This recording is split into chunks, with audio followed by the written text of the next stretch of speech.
Boom, we in the building, man. Top Flight TV, Mr. Top Flight Films. We are in the building with a special guest, Miss Tiffany Wright from B.O.B.C. and a lot of other things. Tiff, what's going on, man? What's going on, Flight? How you doing? I'm hanging in there. Yes, indeed. I'm hanging in there. That's all we can do, right? No, that's a fact, man. That's a fact. I'm glad to have you here. We're going to chop it up. We're going to get right into it, man. Where you from? I am from Asbury Park, New Jersey. Okay. Yep, I'm from a Jersey girl. Nice. What was growing up in Asbury like? So, Flight, my story is different because I am an Army brat. Oh, okay. I'm an Army brat. So my journey went from upper middle class, living on Army bases, to my parents separating. And then mommy, she did what she was comfortable with doing, and she left the bases and then went into low income housing. So the funny thing with my story, what make me so unique is the fact that I went into low income housing at 12, still in private school, but then I had to still walk to and from my buildings. You know what I mean? So whereas most children, a lot of people back then, especially in the 80s, late 90s, early 90s, they were already growing up there. Right. You know what I mean? So it was really hard in the beginning for me to get acclimated because everybody like, who is this girl? Right. You know what I mean? Like, who is this girl coming over here in her little Catholic school uniform? One of those type of deals. So very interesting. Nice.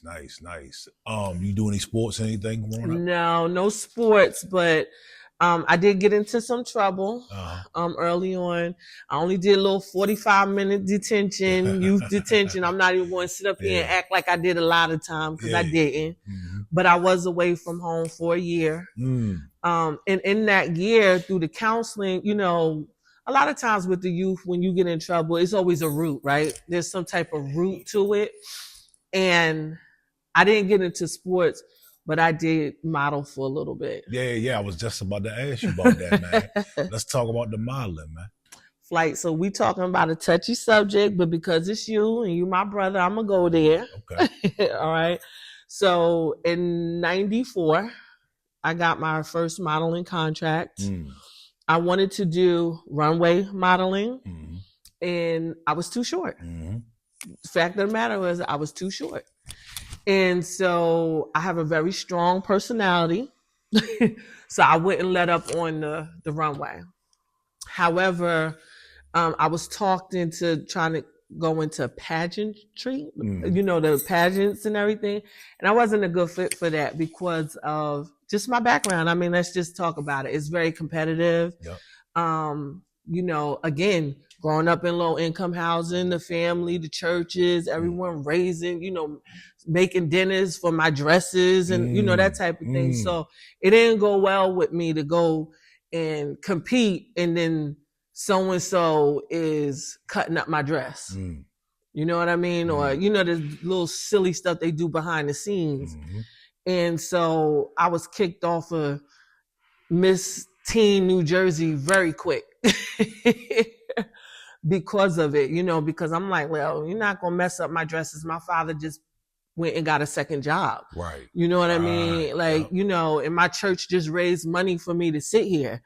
And so that didn't work out for me. So, but some of the big opportunities that I had was Essence. Okay. Anne Klein. Let's see. 17. And then, of course, Craisins. I did a shoot for, I had a modeling opportunity for Craisins. Nice. Lubriderm. Okay. But when you don't know how to manage money, let's talk. We'll get into that with B.O.B.C. When you don't know how to manage money, you get a little check for $2,000, you think you're rich. Yeah. You know what I mean? And just don't know how to really manage the money. So, I'm shopping, I'm doing stuff, hanging out. Yeah. But then, quick, fast, I'm broke. You know what I mean? So, yeah, that was, and then I had, of course, at that time, New York at this point, I already have a reputation of she's a firecracker, she's high risk. So New York is not messing with me. And on top of that, she got the nerve to be short. You know what I mean? So yeah, we don't got time for her. So then I started doing some work in Philly. That lasted about a year. And then I walked away from an opportunity to go to Europe. Okay. Why did you walk away?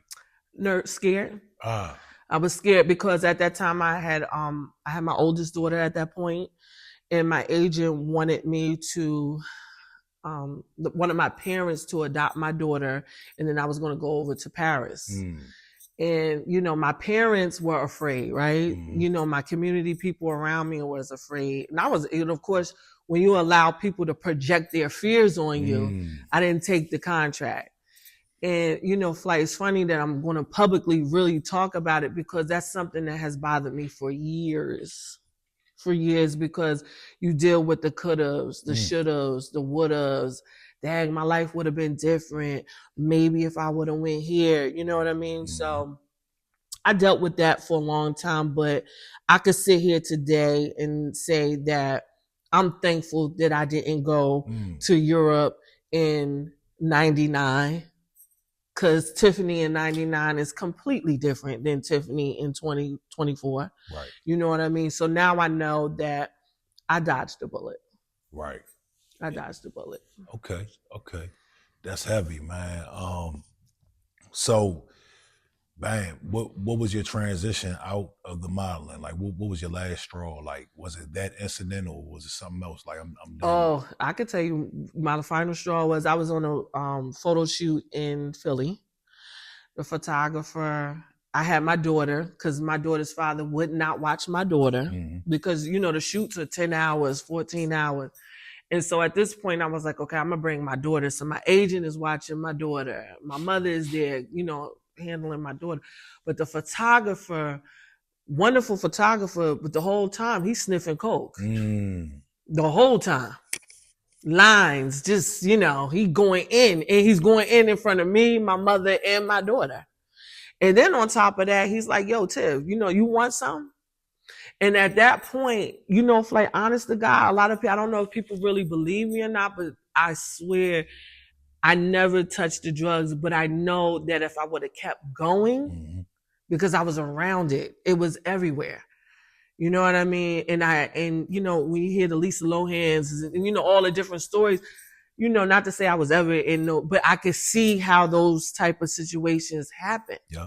You know, and I was just like, this is no way to raise a baby, to be on set all the time for hours at a time and not having the support that you need, because you really need support when you getting into those type of, you know, spaces and everything. And it was so funny because Naja's father, he just couldn't understand. He was like, why are you still there? And I'm like, yo, I need you to watch her. If I'm going to do this, I need you to watch her. And I just decided, looking down on her, seeing the drugs, the alcohol, and knowing that in a year or two, I might just slip up, you know, and go into that, I walked away. Right. Man. So after you walked away from the modeling, man, what was next? I pursued, like, I did so much. I pursued, so I got really into, I've always been kind of into education, you know. Yeah. So I went to school to be a paralegal. Okay. I went to school to be a paralegal. I did well. I graduated, but the problem was my background. My background. Let's talk about it. You know, I did time in juvenile detention. I'm associated with certain people. My brother, my cousin. You know what I mean? And so another blow was I applied for the Monmouth County Prosecutor's Office. Okay. And they turned me down. And I got a beautiful letter telling me, oh yeah, you know, you don't qualify. And because I don't take no, you know, I wanted to know why. And I was able to sit down with someone and they explained to me, yeah, it's because your brother, your cousin, you're this, you're that, like your background, you associated with too many people. And so for that, we can't hire you. We can't take a chance that if we're investigating someone, you're not going to go tell them and tip them off that we are investigating them. Right. So So that lasted for a year. And then I turned 21, 22, and I inherited some money. And it was on like Donkey Kong. I partied for 4 years. Man. And that's it. 4 years straight. Walked out of my job, deuces, and I partied for 4 years. And I wouldn't take it back. And sometimes I sit back and say, Dad, I should have, with the money I had, I should have bought a house, or I should have invested. Come on, I was 21, 22. Right. It was a wrap. It was a wrap. How much money was it? I'm not going on camera and saying how much. I'm trying to get the juice, man. So, okay. It was significant. It was enough for me to literally walk out when that check hit. I was like, I'm going to see y'all later. Yeah. Indeed. Okay, paralegal. What came after that? After that, and then I got into, so at this point, I have 2 children. In denial with my first daughter. I am a proud mother of 4, and I have 2 young adult children with special needs. My first daughter, I was in complete denial about her diagnosis. Mind you, it's on paper. Okay. I see the milestones not being met. But I'm going to speak my truth. My daughter is laid out. She's dressed. She has everything she needs, fur coats. So what? She's not walking. That's how delusional. That's how delusional I was at that time. You know what I mean? Yeah. So what? She she got her on the mink. She's good. Right. You know what I mean? So it was time for her to go to school, because at this point I have, private babysitters watching her and their family. And it's people who I know now is chattering like, what's wrong with her? She needs to be checked out. But I'm like, she's fine. She's great. She's just a late bloomer. And finally, I realized that something needed to be done, right, for my daughter, that it is not fair for me to project my insecurities onto her. And the only way that she will be successful is if I get the help that she needs. And so I quit the paralegal job. I done ran out of my inheritance money. I done partied. Now it's like, okay, you need a plan. What is going on here? You really need to settle down a little bit more and figure out what you can do to really support your daughter. Not, taking her out to eat, giving her a lavish birthday party, giving her clothes and stuff, and still going into low income housing is not. When you know better, you do better. That's the part I'm trying to say. I'm not knocking anyone. The point that I'm trying to make is, when you know better, you do better. So at this point, I know there's something that needs to be done. There needs to be a medical aspect. I need to get therapy so that she can be thrive and be successful. Right. I went to a school called Children's Center of Monmouth County. And that is a school that is an extension to Kennedy Creevy in Baltimore. And I went there to just pick up a job for 1 year to learn how to care for my daughter. And what ended up happening, I'll never forget, when I was being hired, they looking on paper, seeing, all the different jobs that I had were in the law and, legal. And they're like, you sure you want to come here for this minimum wage? You know what I mean? I'm like, no, it's bigger than that, because I'm here to learn how to really, really care for my daughter. Right. And I end up staying there 8 years. And now I have literally committed my life to persons with intellectual and developmental disabilities. Nice. And that brings us to, my introduction to you via Beyond Measure. Yes. Tell me how, okay, so you said you came to Baltimore. Okay, so you transitioned from New Jersey to Baltimore. For a hot second. For a hot second. Oh, you went back? Cause listen, what I didn't know about Baltimore, and I love Baltimore, but it didn't make sense for me as a single parent to leave one hood to go to another hood, and I didn't know anyone. And one of the main reasons why I didn't take the job at Kennedy Krieger or work in or live in Baltimore is one reason only. It was a house I looked at over by the hospital. I'm not sure what the big hospital that's out there.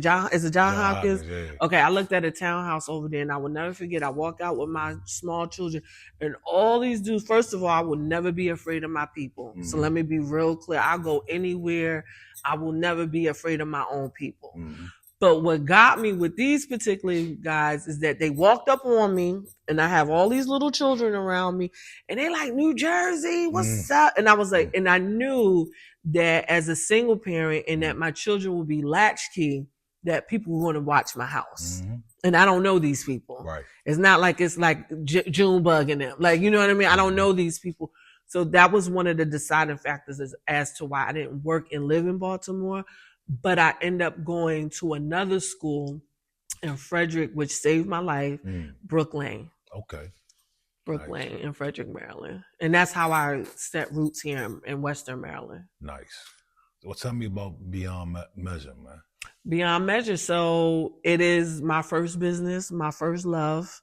It is a nonprofit that I would like to open up an adult day service or day center for adults with intellectual and developmental disabilities. I realized quickly that there is a lot of money and resources put into children. And what people forget is that those children grow up and they still need services. They still need support. Even when it's not cutesy anymore, even when it's not funny anymore. You have a 21-year-old that's over 6 feet that still needs support. And so that's when I realized, okay, let me see what I can do as a mother. And it's funny because I gave this idea to other people because I didn't see it for myself, right? Because I didn't finish college and I'm a single mother and I didn't have any elitism. And so I got my first yes, and then I got another yes, and then another yes. And then I realized, okay, I'm on to something.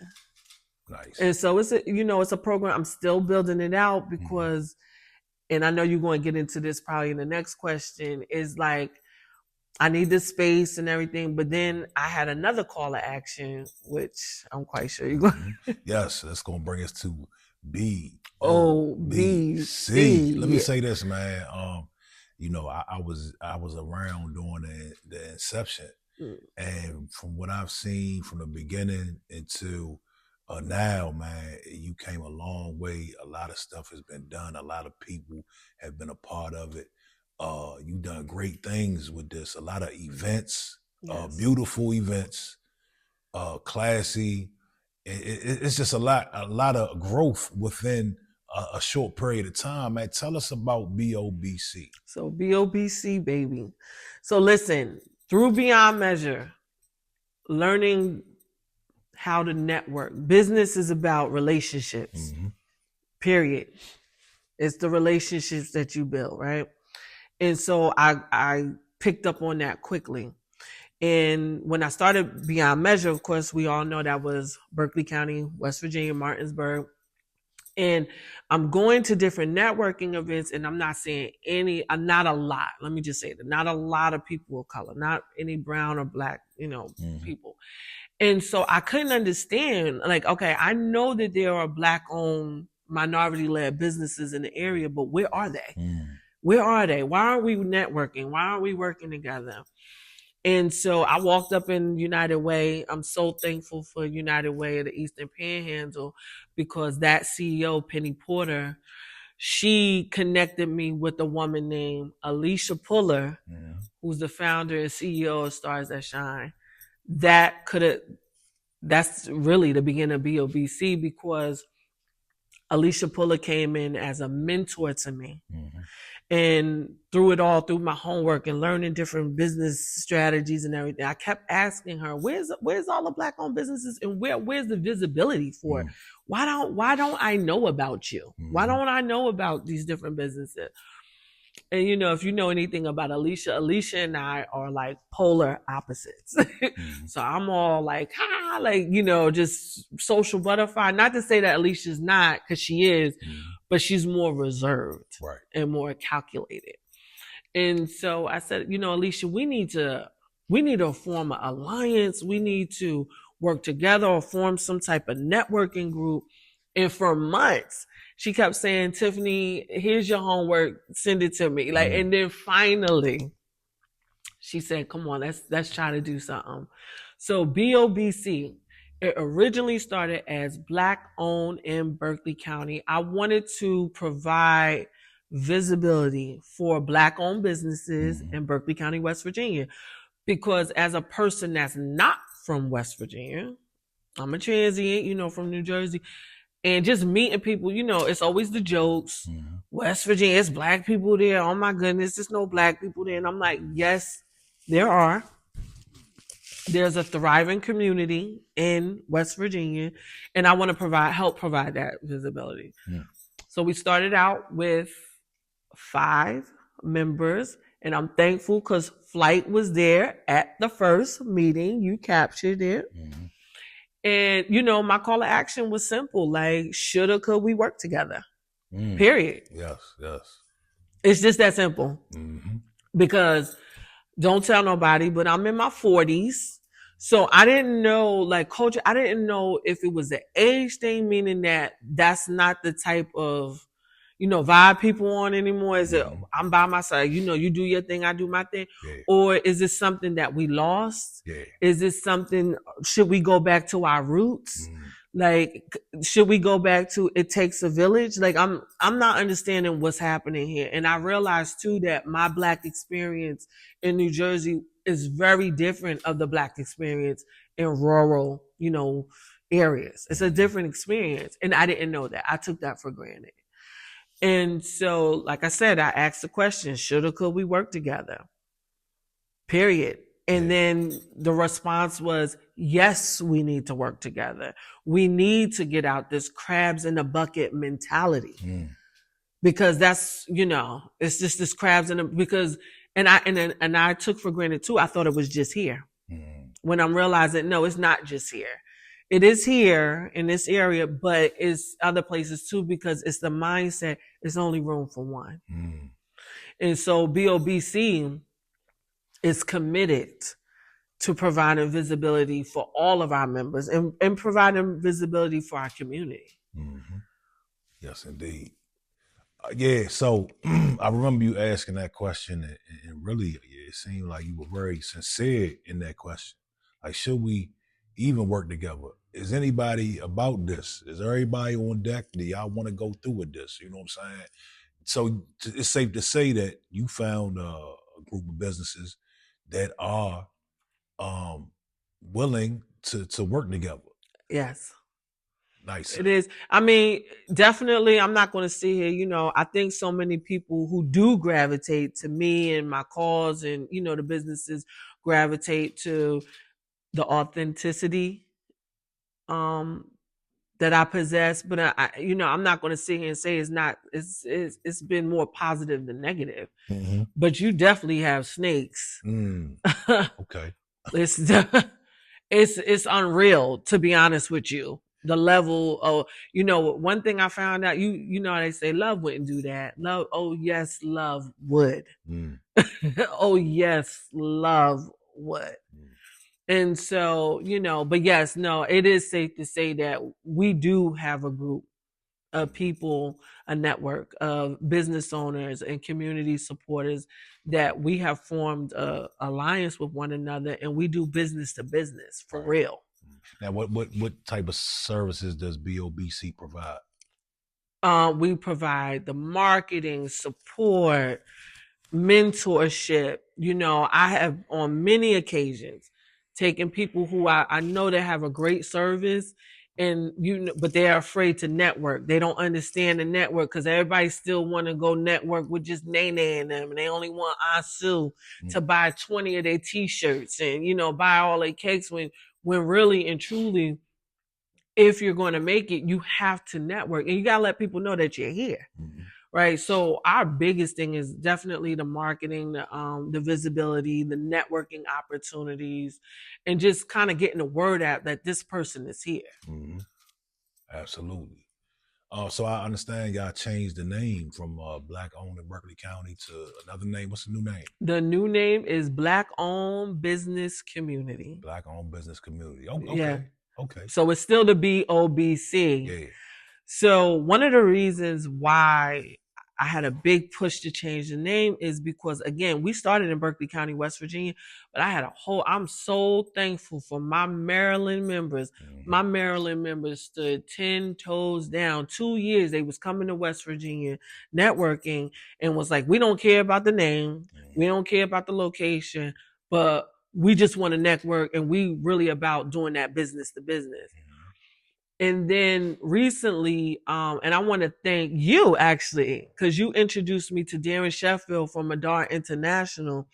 Darren came on board and just brought his whole empire, you know what I mean, and his expertise. And Darren, that was one of the first things he told me. He was like, Tiff, you're going to have to expand this because I have people that I know that want to be a part of this, but they're not really feeling the Berkeley County. Yeah. And so I'm like, but it doesn't matter if you read, because reading is fundamental. Read and you'll see that we don't care. Like it says surrounding areas, but that was a problem for some people. Some people really wasn't messing with the Berkeley County aspect and only having to come to Berkeley County. So after the Juneteenth gala, I went ahead because there was so many different opportunities and we sitting down and talking to different people who want to like invest in the network. It was a reoccurring conversation. But it says Berkeley County. And so I was like, you know what? Let's expand it. If that's what's going to make people, because it's not about Tiffany. It's never about Tiffany. It's about the network, our community. So if people within the community or our members will feel more comfortable with the word, business community, that's what it is. So in June, we changed the name to Black Owned Business Community. Nice. Give me an example of some of the businesses that are affiliated with Black. Listen, I could go on and on. Menija Events. We have Luna Cereal Bar, Derek Bowen's a Cobra Ball Tax Service. We have Madar. I'm gonna just say Madar International. Y'all look up Madar International. We have it's so many. Steve Swain from State Farm. We have Top Flight TV. Top Flight TV. Yeah, no, it's like take your time. Go ahead. My daughter's telling me all the days. Huh? Just say it. Yoga. Oh, yes. Holy Intentions, because you can edit this, right? Yeah, Holy Intentions Yoga. We got Narubi Naturals. We got Queen Creations. We affiliated. One of our community partners is First United Bank. We have BCT Bank. That's one of our community partners. Bricks 27 is a community partner. Stonehouse Urban Winery, a community partner. Mo Bay Restaurant. I could go on and on. Nah, that's awesome, man. What's some of the things y'all got coming up as far as like networking events? So we break for December and January because we need a break. We break, but we come back swinging in February for Black History Month. And just to be clear, we live this 365 days, 7 days a week, 24 hours a day. However,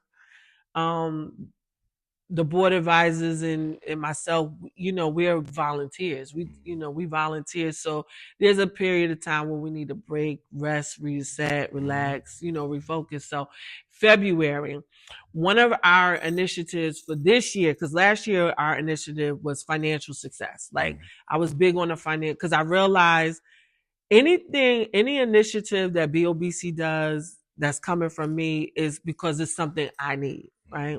B.O.B.C, I created or founded B.O.B.C because I needed B.O.B.C, right? Right. So, last year was all about the financial success, just getting businesses and people equipped with how to manage their finances. And because if you can't manage your personal finances, you're not going to be able to manage your business finances. Right. Like it's just so that was the initiative last year. This year, we're going to have a heavy focus on mental health as a business owner because I'm realizing that a lot of the goofy shit that go on in business, when you look at the root, is some form of depression, anxiety, projection. It's just something so I'm not gonna say trivial, but it's a root to it. You know what I mean? And if we can get to the root of how to manage your time, how to take accountability, how to say, oh my goodness, I forgot, but here's the solution and let's move forward. And it's not one in particular situation. So let me just be clear, but I'm seeing this a lot in business, that the accountability piece and the time management piece. And, I like what you're doing, but I'm going to steal it from you. I like what you're doing. Go ahead and it's okay. It's okay. I like what you're doing, but you know what? I'm going to steal this idea. I'm going to steal the idea.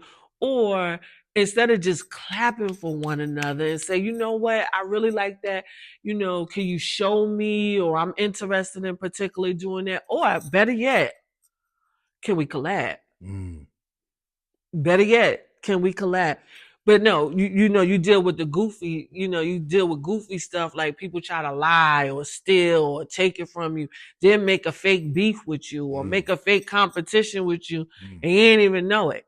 So I'm at a point now where I'm telling people, if you wasn't man or woman enough to come to me directly, we don't have a problem. You did what you did, and I'm just going to move on and keep it moving.